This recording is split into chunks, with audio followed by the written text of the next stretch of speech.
Eh bien salut à toi, j'espère que tu te portes à merveille. C'est vrai que là je te fais une vidéo en avance parce qu'aujourd'hui je ne suis pas là. Je suis parti de chez moi vers 10h. Est-ce que ça t'intéresse? Je ne sais pas, mais sache que je fais cette vidéo avant de voir le trailer. Parce que oui, il y a eu un trailer de Shang-Chi cette nuit. Normalement, à 7h où tu regardes cette vidéo là, il y a déjà eu la réaction, possiblement une analyse, encore une fois. Je ne sais pas encore si ça a été le cas, donc calmons-nous, d'accord? Nous nous retrouvons pour l'histoire du mandarin. J'espère que ça te plaît, j'espère que tu es hypé par la chose, parce que moi je suis extrêmement hypé, parce que je vais te faire le récapitulatif de toute l'histoire du personnage dans le MCU. Tu vas me dire, oui, mais c'est la première fois qu'on le voit.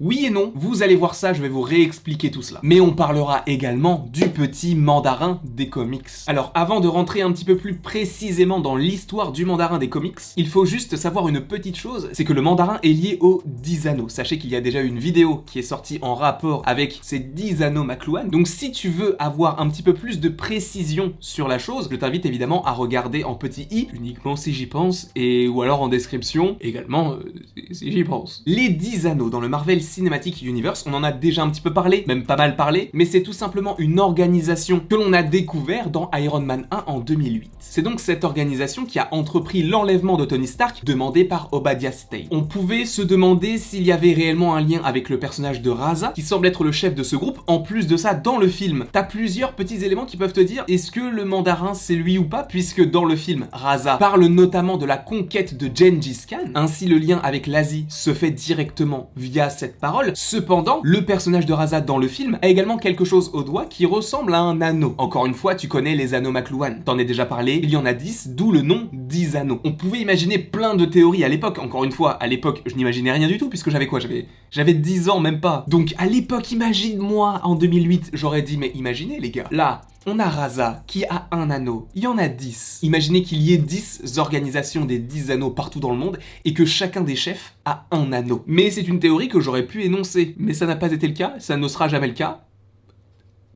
Donc de toute façon, Raza visiblement dans le film a été tué, notamment par Obadiah Stane. Encore une fois, on ne sait pas vraiment s'il a été tué puisqu'il a reçu entre guillemets le même sort que Tony Stark avec les ultrasons. Même si tu comprends que tous ses soldats ont été tués, tu peux imaginer que lui aussi a été tué. Donc de toute façon, Raza aujourd'hui, on ne l'a pas vu depuis 13 ans, ça m'étonnerait qu'on le revoie. Quoique, en 2022, dans She-Hulk, on va revoir l'Abomination qu'on avait également quitté en 2008. Donc tout est possible, mais à mon avis, il est mort. Ensuite, donc là, on te parlait un petit peu des 10 anneaux, pas vraiment du mandarin. Le mandarin a été exploité d'autant plus après. Cependant, on en avait déjà un petit peu parlé. Dans Iron Man 2, tu as le méchant, donc Ivan Vanko, qui demande des papiers monégasques pour aller au Grand Prix de Monaco, pour ensuite aller attaquer Tony Stark. Vraiment, ça c'est hyper étrange, parce que petit aparté par rapport à ça, mais ça n'a aucun sens.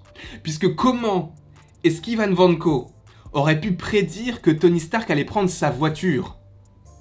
Ça n'a aucun sens. Ce n'est pas le sujet. Mais en tout cas, à ce moment-là, le personnage qui lui donne des papiers serait, selon pas mal de théories, quelqu'un qui appartient à l'organisation Les 10 Anneaux. Donc encore une fois, on n'a rien qui peut nous l'affirmer, puisqu'on n'a pas de tatouage, on n'a pas de signe à proprement parler pour te dire, lui, il est avec le mandarin. Donc on ne peut que le supposer et l'imaginer. Chose qui est totalement différente dans le film Ant-Man, puisque tu as un des personnages qui veut voler donc les particules PIM, qui a un tatouage des 10 Anneaux dans le cou. On en a parlé des dizaines et des dizaines de fois, mais c'est le moment d'en parler vraiment aujourd'hui. Donc ça, on l'a vu en 2015. Donc on sait que le mandarin existe réellement. En tout cas, on pouvait le supposer, ou alors on pouvait se dire, c'est juste un easter egg. Mais visiblement non, avec le film en 2021, donc pour le 3 septembre, le 1er septembre en France. Et ça, c'est cool, puisque ça arrive très bientôt, et du coup, on a déjà eu un trailer que je n'ai pas encore vu, mais toi, tu l'as sûrement déjà vu, d'accord? Quoi qu'il en soit, c'est vrai que j'ai fait un bond de Iron Man 2 à Ant-Man, donc de 2010 à 2015. Cependant, en 2013, il y a eu un film où le mandarin est pas mal présent. Et dans ce film-là, on a encore une fois pas le mandarin que l'on aura dans Shang-Chi, cependant, on a quelqu'un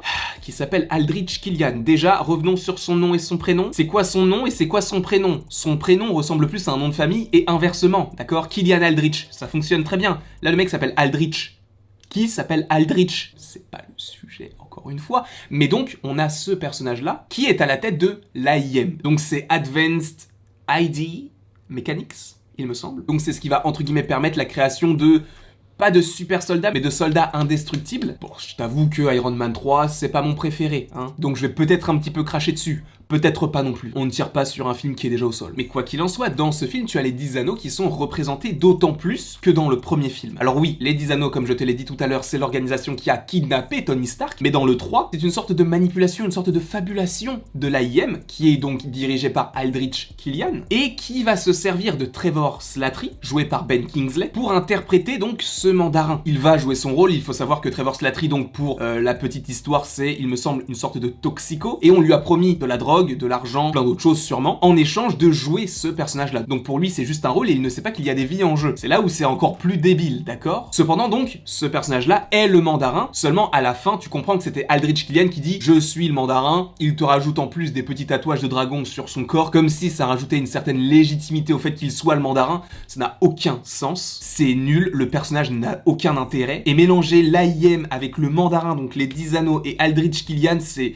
rien ne va. Rien du tout. En plus, avec un faux mandarin qui finit en prison à la fin d'Iron Man 3, et là, encore une fois, nous arrivons sur le Blu-ray de Thor, le monde des ténèbres. Pourquoi? Parce que dans le Blu-ray, tu as une scène coupée. C'est pas vraiment une scène coupée, disons que c'est une sorte de court-métrage qui est, entre guillemets, la suite d'Iron Man 3, puisque je vous rappelle que Iron Man 3 et Thor, le monde des ténèbres sont tous les deux sortis en 2013. Ainsi, ils ont sorti un court-métrage qui est en lien avec le film précédent, donc c'est pas très grave non plus, et c'est un court-métrage qui s'intitule Longue vie au roi, et qui va traiter de l'histoire, donc de Trevor Slattery, le faux mandarin, en prison. D'ailleurs, dans ce court-métrage, on retrouve Sam Rockwell qui jouait déjà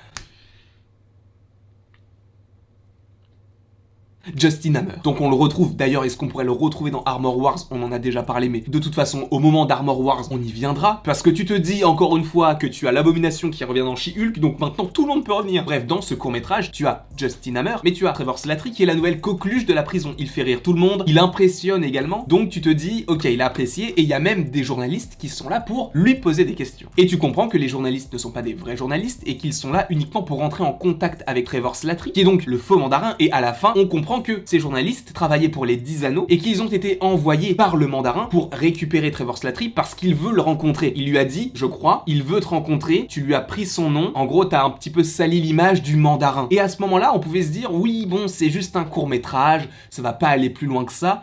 Non, il y a un film en 2021, j'ai encore raté mon coude, mais il y a un film en 2021 qui s'appelle Shang-Chi et la légende des 10 anneaux. Dans les comics, c'est un petit peu différent, puisque dans le film, véritablement, le mandarin sera joué par Tony Leung. Et Tony Leung jouera un personnage du nom de Wenwu, le mandarin donc Wenwu. Sauf que dans les comics, c'est un petit peu plus compliqué, parce que là, dans le film, on comprend que Wenwu est le père de Shang-Chi, donc Shang-Chi est le fils du mandarin. Cependant, Wenwu, dans les comics, n'est pas le fils du mandarin, n'est pas le père de Shang-Chi plutôt, ça n'a aucun sens ce que je viens de dire, mais n'est pas le père de Shang-Chi. Le père de Shang-Chi s'appelle Fu Manchu. Il est pas très sympa non plus, donc ça peut coller, et tu sais que de toute façon, Marvel Studios réadapte des comics, donc c'est pas tu vas lire un comics, tu vas savoir ce qui va se passer dans le film. Justement, ils vont avoir des idées cinématographiques, ils vont avoir des idées par rapport aux autres films pour faire des connexions, tout en s'inspirant des comics. Et dans les comics, il faut savoir que le mandarin a découvert dans une grotte de la vallée des esprits un vaisseau spatial. Tu dois te dire, là, on part dans quoi? On part dans les McLuhan. Les McLuhan, on t'en a déjà parlé sur la chaîne.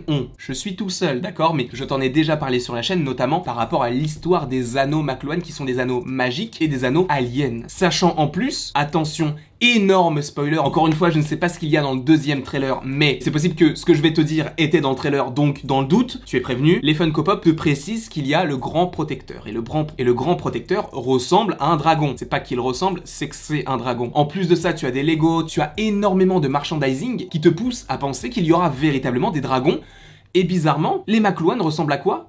Des dragons. Donc, à mon avis, de toute façon, dans ce film, on va voir le passé de Wenwu, donc le mandarin, même si pas vraiment le mandarin, puisque dans les comics, le mandarin a différents alias, entre guillemets, et donc le mandarin trouve dans ce vaisseau des petits anneaux. Et ce qui est très intéressant, c'est que ce serait très cool que dans le film, encore une fois, je ne sais pas ce qu'il va se passer dans le film, mais ce serait très cool que tu aies donc un dragon, en tout cas plutôt un McLuhan, qui soit le grand protecteur, en tout cas possiblement comme c'est montré là, par rapport au pop, mais donc le mandarin, dans les comics, c'est un personnage ultra puissant qui a ses anneaux McLuhan, d'accord? C'est vrai que ça peut paraître assez étrange de n'avoir le mandarin que maintenant, sachant que Shang-Chi n'est pas forcément un personnage ultra connu du grand public, mais même par rapport à certains qui lisent des comics, c'est vrai qu'on le voit que très peu, en tout cas de ce que j'ai compris. C'est plus un ennemi d'Iron Man. Aujourd'hui, Iron Man n'est plus présent. Le mandarin peut donc arriver, mais c'est peut-être un petit peu tard, on l'a déjà évoqué. Je pense que ce qui va être cool dans ce film-là, c'est qu'on va totalement faire table rase de tout le passé et te dire, là, le mandarin qu'on a aujourd'hui, c'est le vrai mandarin. Il n'y a pas de faux mandarin, c'est le vrai. Et ce qui va être assez intéressant, c'est que ça va être assez shakespearien, entre guillemets, un petit peu comme le premier Thor, dans le sens où ça va être le fils qui va affronter le père. Mais est-ce que le fils va vouloir tuer le père? Est-ce que le père va vouloir tuer le fils? Peut-être qu'ils vont s'inspirer de ce qu'ils avaient déjà fait avec le premier Thor, donc de Kenneth Branagh. Ce n'est pas impossible, mais tu sens que ça va peut-être être modernisé. Je ne sais pas ce que toi, tu en penses. N'hésite pas à le mettre en commentaire. N'hésite pas non plus à aimer, à partager, à commenter et à t'abonner si tu en as envie,